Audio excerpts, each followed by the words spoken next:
Good morning. It's Monday, February 10th, and all of you know that I have been doing this rant for a long time, and I love doing it. And one of the things I really enjoy is the fact that I am on my computer searching all kinds of news articles to find something to talk about. And this morning, I'm going to tell you what I read from the Moscow Times. It was in English. I don't read Russian.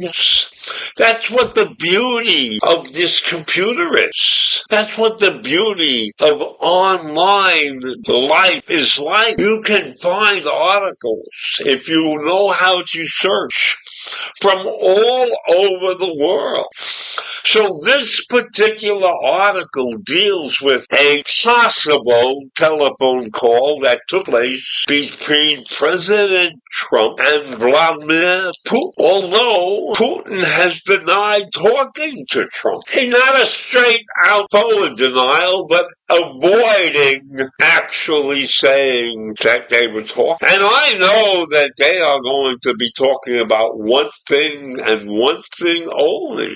And that's a war in the Ukraine. Because Putin might actually listen to Trump. Trump has sworn that he can end the war in Ukraine. And maybe he can, if he can talk to Putin.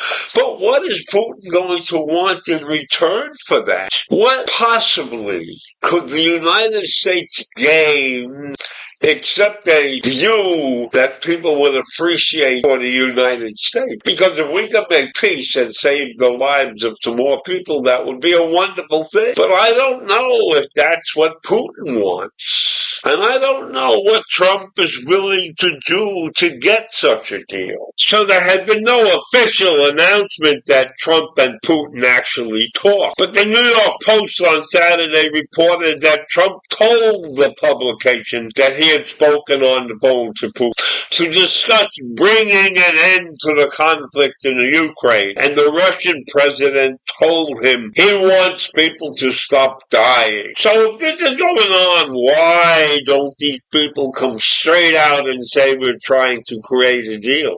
Maybe publicity is not in their mind. And maybe if they have a lot of people thinking about it and watching them, they wouldn't like that. And people would get antsy if this thing is not fixed fast enough for the general public's opinion. So the newspaper quoted Trump as saying that he can't say any more than that. And the Kremlin spokesman told the TASS state news agency he could not confirm or deny any conversation that took place. So I am sure we have these two great national leaders getting together, but nobody wants to talk about what they're doing because it could be a very embarrassing situation for both of them if it falls apart. For one of them if the other gets a better deal or vice versa.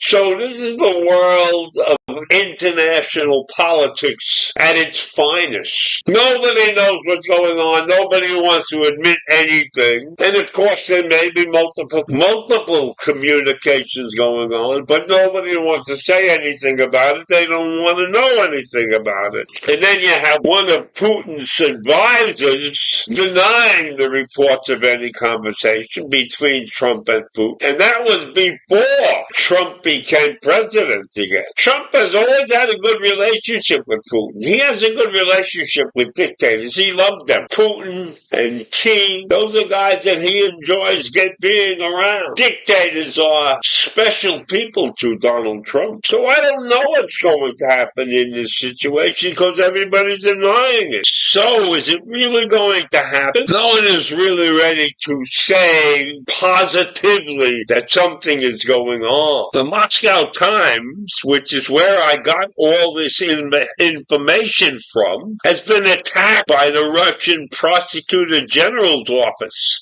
They have designated the Moscow Times as an undesirable organization, criminalizing their work and putting their entire staff in the eyes of a prosecutor. They actually have taken and said that the Moscow Times is a foreign agent. So here I am giving you news that has supposedly been produced by a foreign agent, according to the Russian government. And so we see that the Russian government is taking direct attempts to silence independent journalism in Russia. But this Russian newspaper, the Moscow Times, is not about to be silenced. They have stepped forward and tried to tell this story. And the authorities, the Russian authorities, have tried to discredit their work because it reflects on Russian leadership. And the Times sees differently the situations that Russia is in. They do not agree with the position that the Russian government is taking on many situations. So the Moscow Times, which wrote this article, is under scrutiny and being threatened constantly by the Russian government. But they have promised to continue their work and promised not to be silenced. And of course, when they put all of that together, they begged for a contribution. So maybe that's the whole point of it. They want to get a couple of bucks from us U.S. citizens. In any event, I found this a very interesting article. And if you're interested, you can go look for the Moscow Times online. Have a great day. Take care. Bye.